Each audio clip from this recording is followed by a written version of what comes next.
Got somebody else on. Good morning. My name is Tatiana Chapman. I am with the Colorado Safety Association, and I will be covering the PPE Hazard Assessment workshop with you this morning. I've been with Colorado Safety for a year now, but my environmental health and safety career started about 12 years ago in the oil and gas industry right here, just northeast of Denver, so DJ Basin is where I started. I've also had a quick little stint working for a company directly in construction, and then also operated and managed a company that was doing oil and gas support activities outside of Greeley. So super happy to be here with Colorado Safety, as I get to learn a lot of new things and share a lot of things. And being a facilitator for information seems to be a great fit for me. So I look forward to sharing this information with you today. At this time, I have muted everybody so that we can keep the background noise down. And if you need anything, you can unmute. I haven't had luck with this, but I have heard if you press down on your space bar on your computer, it will unmute, and you can go ahead and speak at that time. So here we go. All right, so PPE Hazard Assessment Workshop. This is what we are covering today. And why are we talking about this? We realized early on, or at least I did, that this is a topic that is a requirement. We have this completed PPE hazard assessments for our work site, for our employees. As an employer, we are required to ensure that we are providing our employees with a workplace that is free from those recognized hazards. Anything that can cause serious harm, cause death. Obviously, the most important thing we need to recognize is that we are taking care of our employees and that they go home safe every single day. You know, personally, this topic is important to me, as it's something I like to share and educate people with, but it kind of goes to this photo. This picture right here is a picture of my son who works for a snowboarding company. And when I received this photo, I realized he was doing a lot of activities. And, you know, one of the biggest problems in this photo is he has his prescription glasses on, and he doesn't have safety glasses on. And as a mom and as a safety person, the first thing, you know, I reacted to him with is, where are your safety glasses and why aren't you wearing them? So I hope we can all appreciate that it can be something as simple like this, that we recognize that we are not, or that we need to up our level of game when we're considering what kind of safety equipment we are giving to our employees. So I'm going to give you some tools today that will cover and assist you in ensuring that you're looking at how you're doing your PPE hazard assessment process in your own companies or at your own companies. So our objective today, we are going to look at OSHA's PPE hazard assessment requirement. We're going to review those PPE requirements, really kind of understand how to conduct a basic hazard assessment. And there are multiple ways you can do that. Be able to complete one, so we will review it. And then we are also going to look at OSHA's requirements for training workers on use of PPE. Sometimes we think PPE is very easy to use. We don't need to train people on that, but that is not the case. OSHA says we need to teach everybody how to don it, doff it, and there's an extensive list of things we need to make sure that they know when they're issued PPE, when to wear it, all of that, okay? So we will cover that today as well. So let's look a little bit at the regulations. You know, I don't remember these off the top of my head. I know how to find them. That's important. Today you're going to get a follow-up email that's going to have all of the things that I share with you today attached to it, especially even this PPE this presentation in PDF format, you will have the ability to click on any of the links that are within the PowerPoint and find those on the internet, which I think is a great resource and a great tool if you have questions later on, okay? OSHA's requirement says that as an employer, you must assess the workplace to determine if there are hazards. Are they present? Are they likely to be present? If they are, then we really need to consider a couple of things.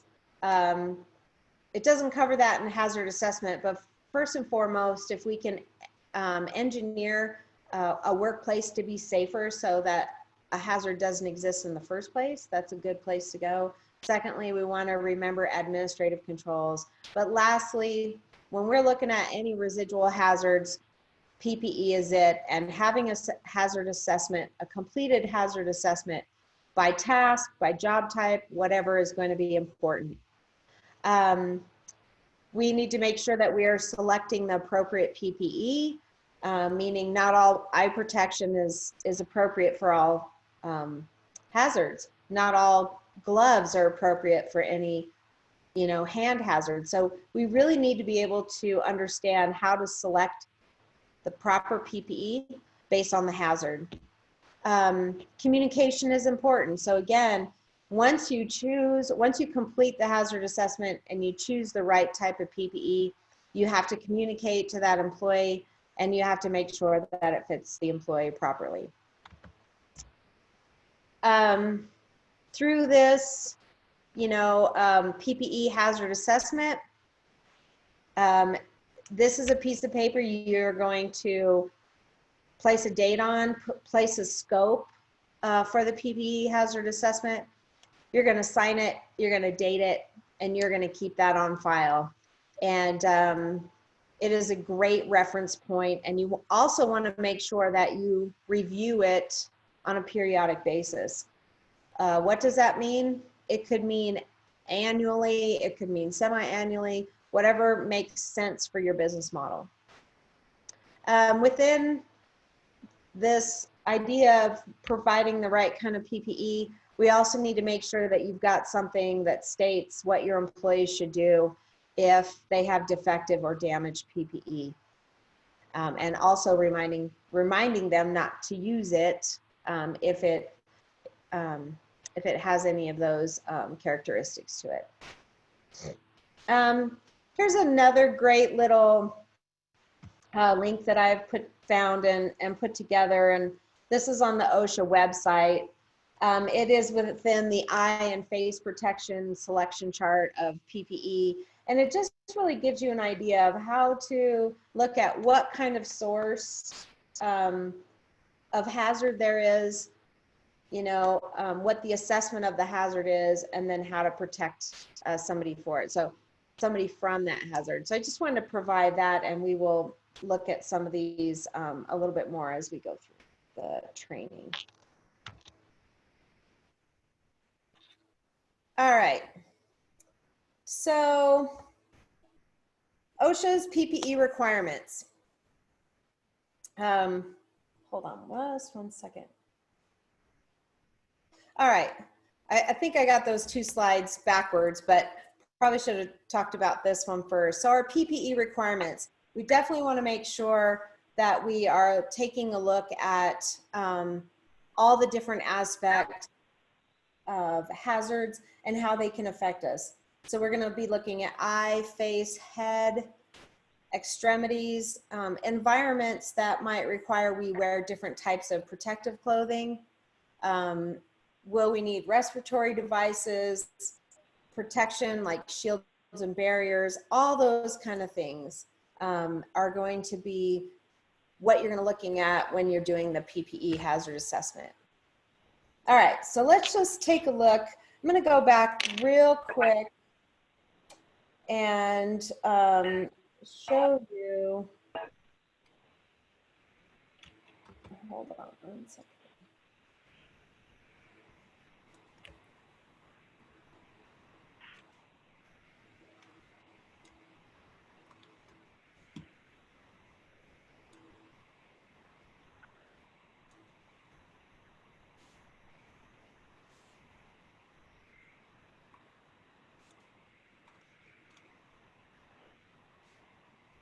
All right. I hope everybody can see this OSHA document. It's the OSHA publication 3151 that was put out in 2004. This is a great resource that we can look at and utilize. And if you haven't ever reviewed it before, you will get a link and I can attach it to the email that you'll get after this training session this morning. But it really does talk about everything in detail to what we're reviewing at a little bit higher level today. So requirements for PPE, the requirement for the hazard assessment, selecting PPE, all the things we're covering today, and different types of those protection, the PPE protection. So just really want you to, be open-minded as to how much information there is out there and to really focus in on how simple this PPE hazard assessment can be. So let me just go back to the PowerPoint.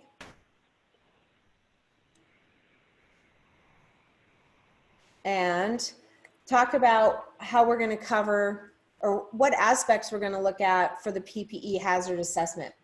I'm going to show you one today that I actually put together based on a publication I found from Oregon OSHA.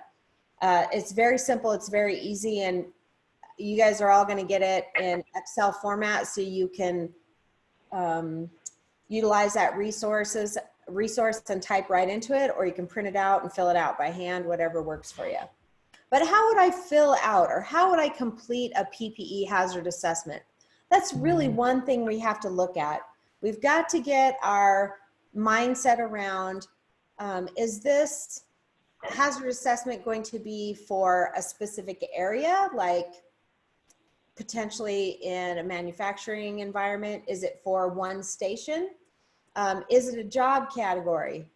Like in this picture right here, this top picture, this is a picture of a lease operator in oil and gas.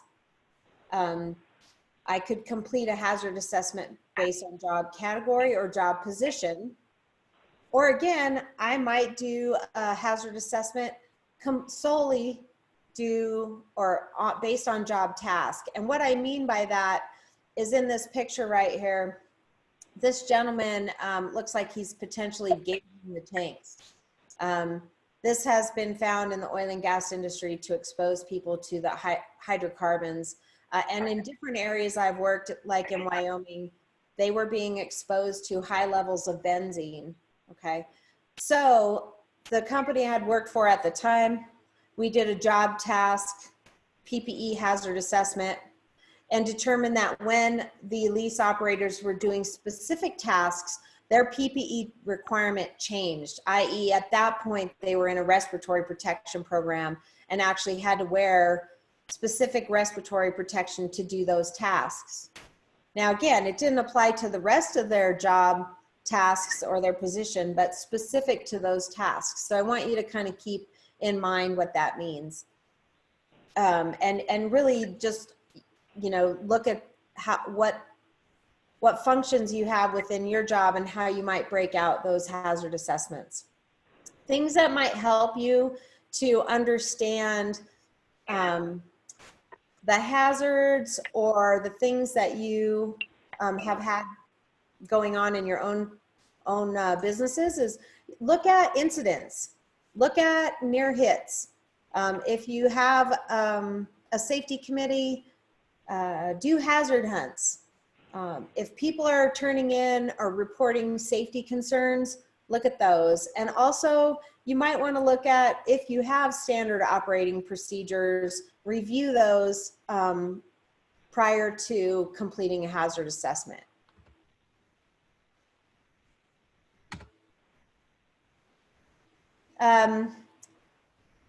So when you go to do your hazard assessment,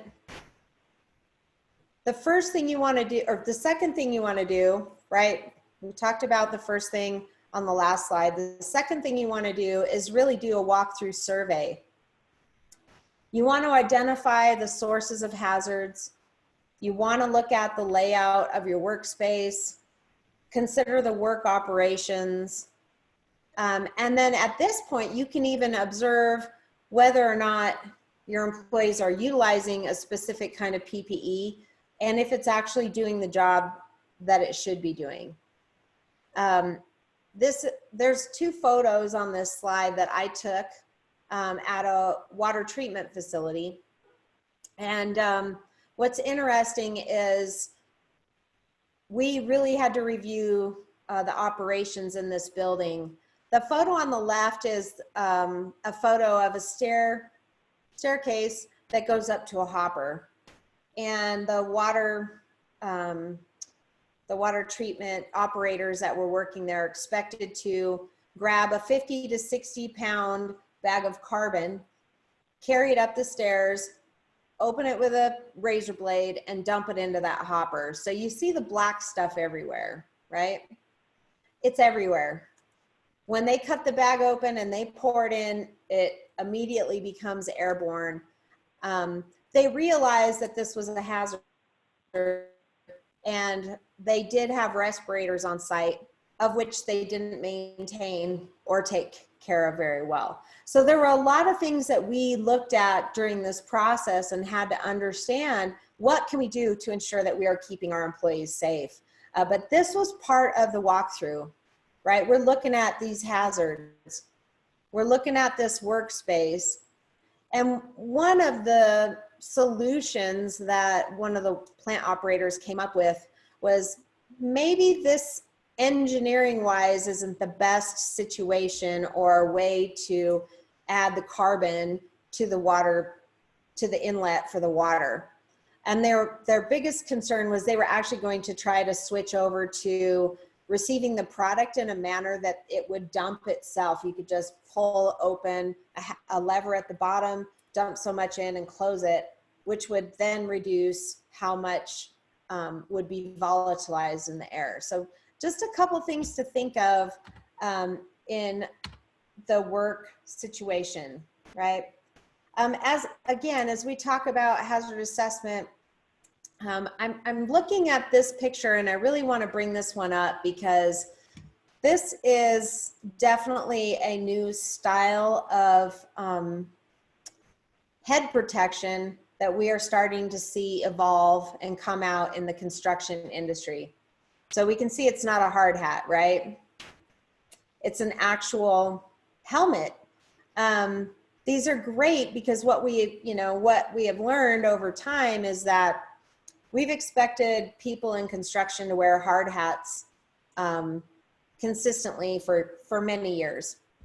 But if you are working at height and you are wearing a hard hat, it's not protecting you from the largest risk that you have, which is if you do fall, is that hard hat going to stay on your head?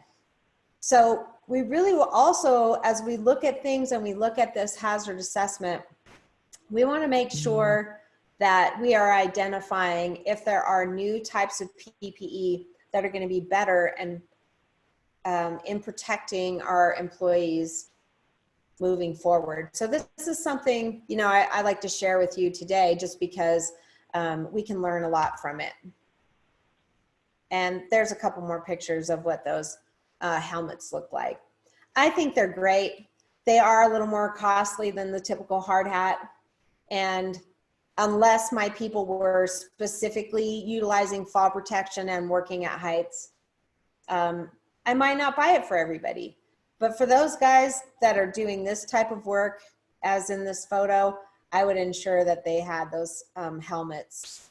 I like the way that the other articles of PPE attach right to the helmet. So they've kind of put a great modular type of program together, when you look at these helmets. So just something for you to consider. Again, I mentioned this briefly in the beginning, but remember your hierarchy of controls. If you can eliminate hazards, substitute things to get rid of hazards, those are the best two things you can do first. Engineering controls, we've talked about that, administrative controls, and again, PPE as that last resort. So let's take a look at this hazard assessment, and I'm going to pull it up. This is in PDF. All right. It's very basic. It's 2 pages long. That's it, 2 pages. I've broken it down and given some little icons as trigger to take a look at this. So again, you can take this form and you can use it immediately, all right? Is this for a work site? Is it for a single employee's job description? A job description for a class of employees? Now I'm going to give this to you in Excel. So if the way that this is worded and the way that I've broken it down doesn't work for you, make it yours, all right? Let's not reinvent the wheel here, okay? Based on how you choose or how you mark these off, you can then move forward and specify location. Is it specific to a employee, a position title or titles? Fill out location, department, division, whatever. Put your name on there. This is important, all right? And remember, for every field that's on here, make sure you complete it. Make this accurate. Don't leave anything blank, okay? Put the date in there and then move forward. So let's kind of think about that, those photos I showed you of the hopper at the water treatment facility. And that task of, let's just look at that one task, because this is a higher risk factor for these employees when they're doing that task. They might not be affected the same way in the rest of their job as they are with this. So I would specify my location, water treatment plant. Position title, I would say position titles, any of the plant operators that are doing this function. And if I want to write specifically, I can say for this job task and fill that information in. Today's date, what is today? June 18th. Put my name on there, Tatiana Chapman. And then go through this. What eye hazards what eye hazards do they potentially have when they're doing this task? So if I told you, I'm going to ask Jim since he's on video. Jim, if I told you somebody was going to be pouring this in there and it immediately becomes airborne, is there an eye hazard there? Absolutely. Yeah, what is it? Well, first is the particles are going to get, potentially for nose and also immediately to the eyes. Perfect. Yep. We also probably skin, right? Is that going to get on our skin? Are we going to get it on our clothing? Are we going to take it with us when we leave that day, right? Right, and it's even become more important now just with all of the COVID-19. Everybody's sensitive to anything that's being transferred to another workspace or, out of the building. Yeah, exactly, exactly. So you can see as we look at this hazard assessment form, we can mark those off. We can check off that box that says dust and flying debris. We can note that source of the hazard, and then we can identify the required PPE for that hazard. Okay. We can look at that task and we can ask ourselves, do they have head, neck, or face hazards? Again, if that material can get on our skin, they might be wearing a face shield. I don't know, we'd really have to look at that, whether or not that was going to be required. That might be more for impact. But chemical exposure, what should I be looking at to tell me how dangerous that carbon in the bag is? What should I look at? I'll go with Shane.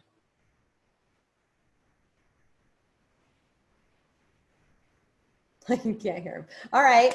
Anybody else want to answer that one? If I have any kind of chemical product, what should I have go with that? What should I review? Jim, I'm going to let you do it. Okay.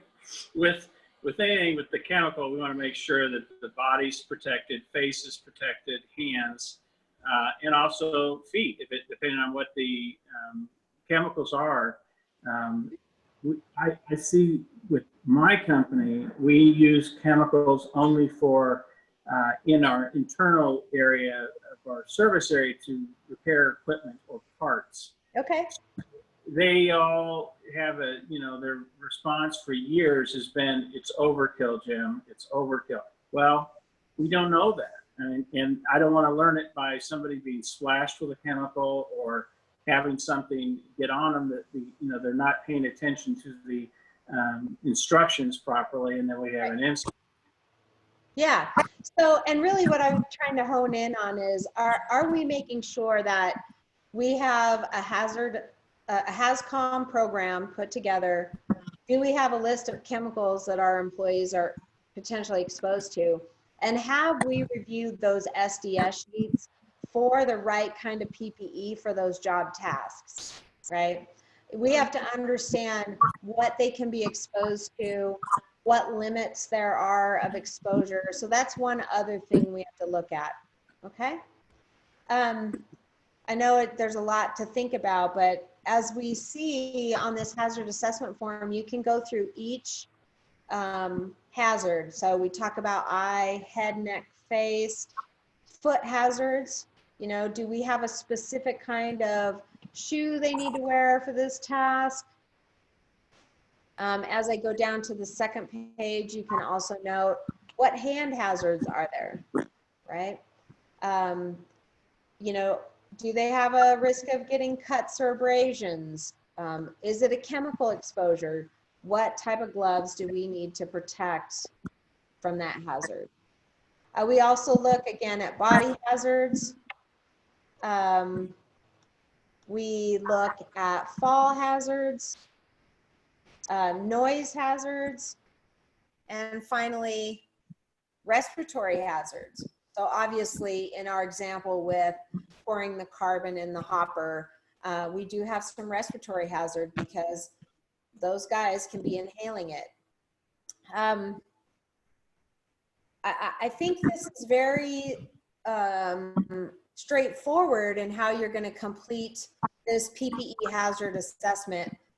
You know, the biggest thing, the first thing to really understand is how to break down what that hazard assessment is going to apply to, and realize that you're probably going to have multiple PPE hazard assessment forms based on how you break down your jobs. And Jim, I muted you again just because you're kind of moving around. So you'll have to unmute if you talk to me again, okay? All right. So I'm going to go ahead and close this, or let me just ask everybody or anybody, does anybody have any questions on the PPE hazard assessment form? Tatiana, this is Chris Reed. Can you hear me? Hi, Chris. I can hear you. Oh, good. Thank you. Yes. We are basically a millwork company. So we had an assessment, I think it was 1.5 years ago, on noise. Okay. And we found that some of our routers were in excess of a given amount of decibels. Okay. But they didn't give us like a radius as to, you know, what workers needed to wear protection at what distance. Is that easily accessible on OSHA's website? Or, I mean, how would you assess that, as 20 feet, 40 feet from a given, you know, decibel of sound level? Yeah, so that is a great question, Chris. You know, there's a lot of different information out there. I would check, first of all, with the manufacturer to see if they have any published information specific to those tools that you're talking about, okay? Okay.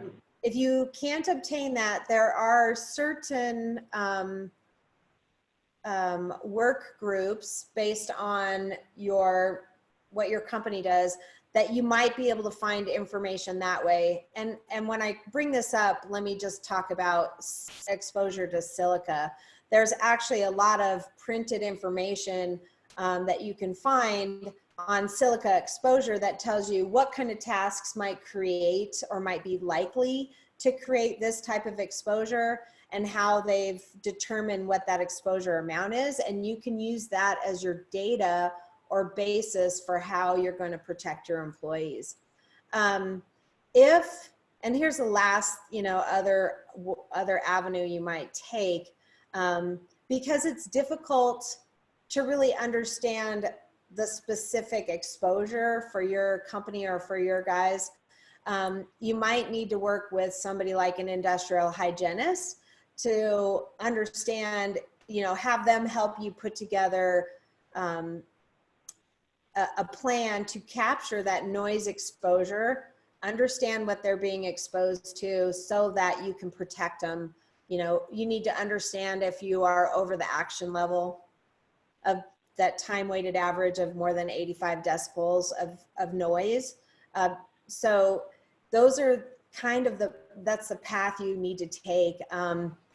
If you can find information from the manufacturer on what that exposure looks like, that's a great place to start, because maybe your engineering control is to find a different tool that does the same job that doesn't produce as much noise. Does that answer your question? Yeah, and it's kind of tough because like some of our machinery, our planers are from 1930, Right. and that's why we had an assessment. And yeah, they said the 85 decimals, but yeah, they didn't really give us a range. So I downloaded an app on my iPhone that was just a decibel meter. Uh-huh. And, basically throughout the whole shop, the requirements would be everybody has to wear ear protection from what I gathered.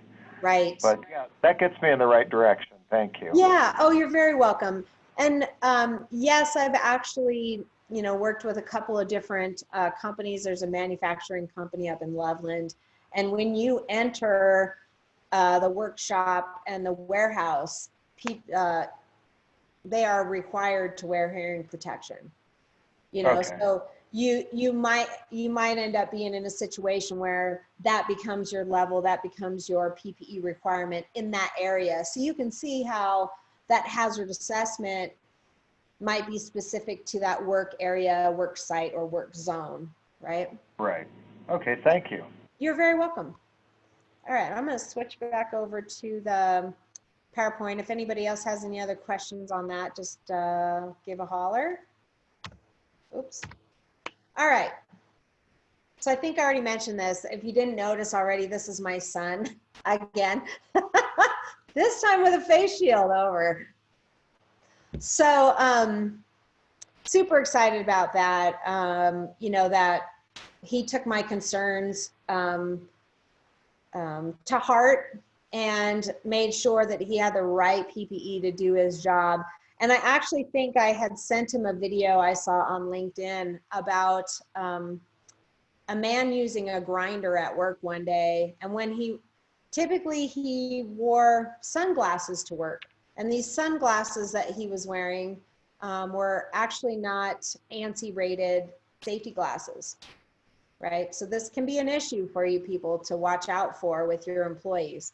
And that specific day, this operator forgot his sunglasses and asked one of the guys to give him a pair of safety glasses. He utilized those safety glasses and that day saved his eyesight because he was using a grinder and the wheel on the grinder decided to shatter and it came up and it hit him in the face. It hit him right here, saved his eye. He actually hit the nerve in his face so you could actually see where this whole side of his face was droopy because that nerve got hit.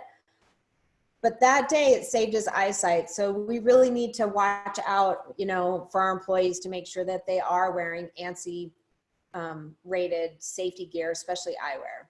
Okay. So one and done PPE hazard assessment. Is that it? Do we just do it one time? No, our workplaces change often. All right. So some triggers that you can pay attention to that might determine you need to complete another one again is, do we have new equipment, right? Do we have new processes come in? As Chris had his question earlier, if they have older equipment and then we decide it would be better to come up, start updating the equipment we have and using newer equipment, that might be a time to do another PPE hazard assessment, okay? If you have lots of accidents and you are trending on those accident records, you'll want to look at that as well.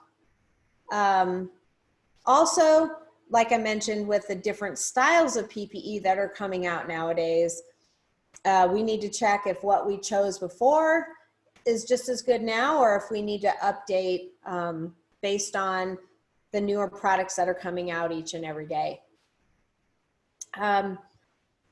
One thing I want to specifically point out is in the slide, it talks about accident records.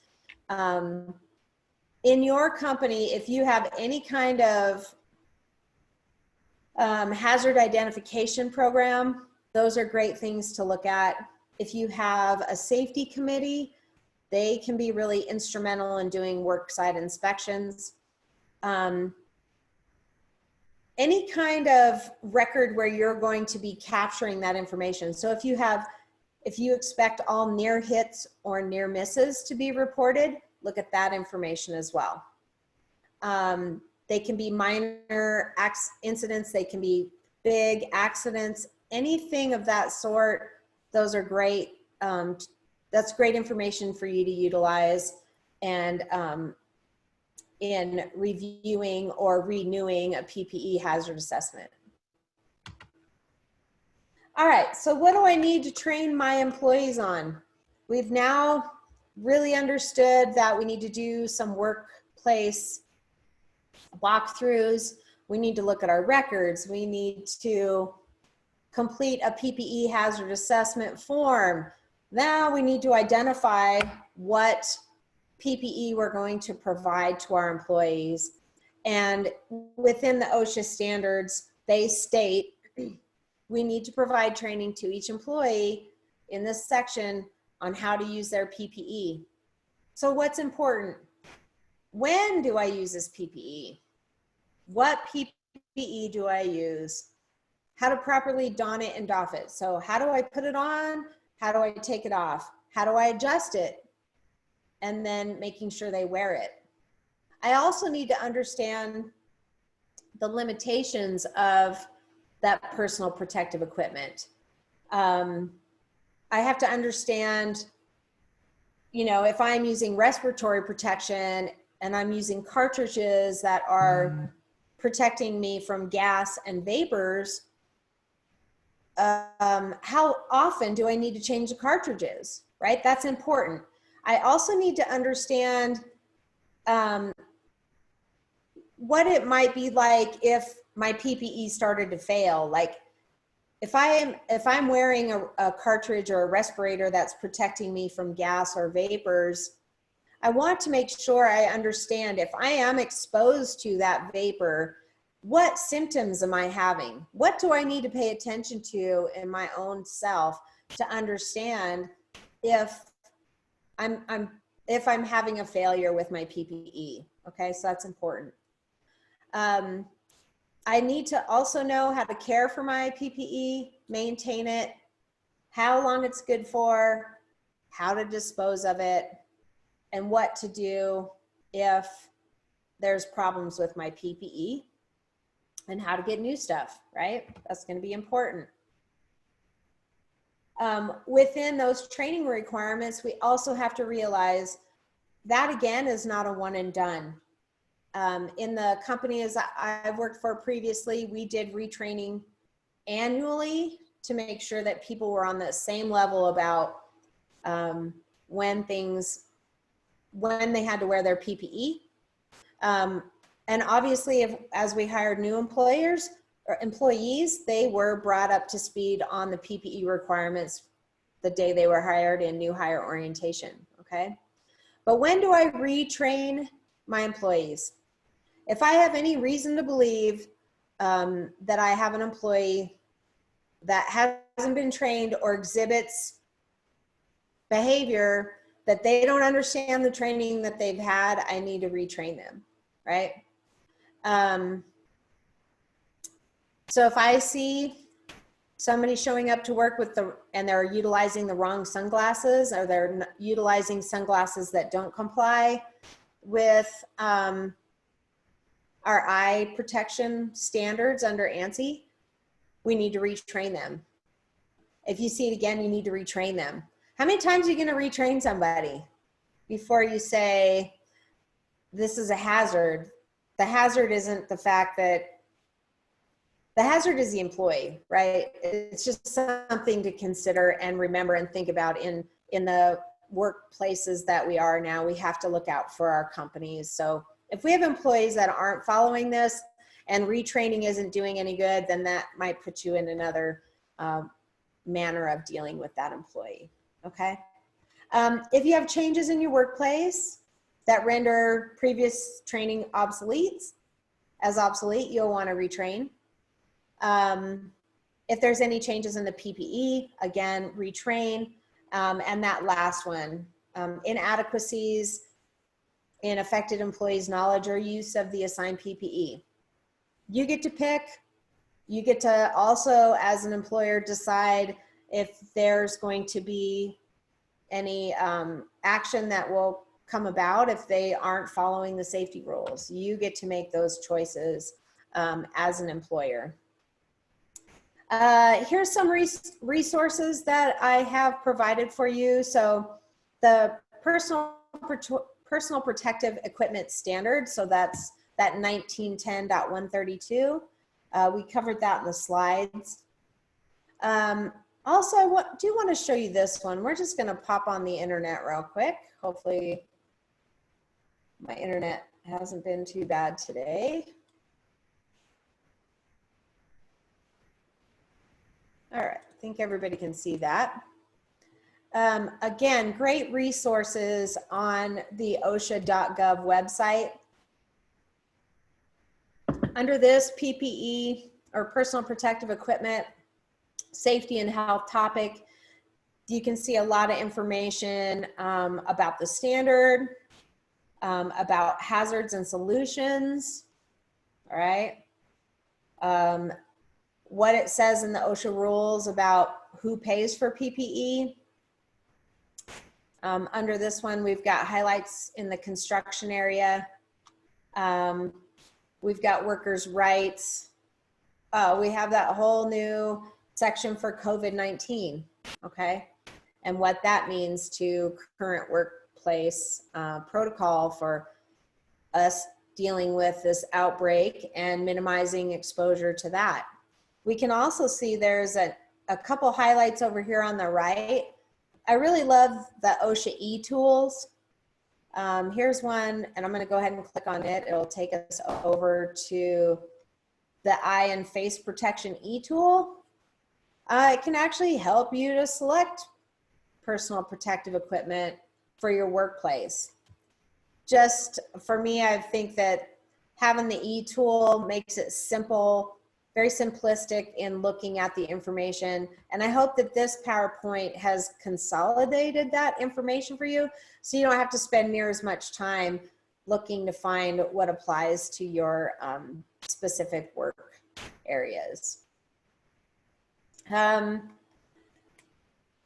You know, as always with everything that's going on right now, we just want to shout out to our healthcare industry, to our frontline workers and all those people that are trying to keep us safe every day. This is a picture of my daughter over here. They were doing a cute little TikTok, and she actually happens to be a certified nursing assistant up in Boulder. So this is pretty much her, you know, new work attire, which I think would be really hard. But anyways, who has questions? Who has any questions that you would like to bring up, or, you know, maybe things that you're doing right now in your workplace? If anybody wants to share, you know, have you already completed hazard assessments? You know, what value, what else can we provide for you at CSA to kind of help you with challenges you might be having in the workplace? Oh, everybody's so quiet. All right, well, if nobody has any questions, I just want to thank everybody for your participation this morning. You will be receiving a follow-up email from me with the PowerPoint. in PDF format, resources, and a link to all the resources are here. If there's anything you feel like you didn't receive that you thought you might, shoot me an email back. It'll come from tchapman@coloradosafety.org. And so thank you very much for attending, and I hope everybody has a great day. And Thank you. hope to talk to y'all soon. All right. Thank you very much. Thank you.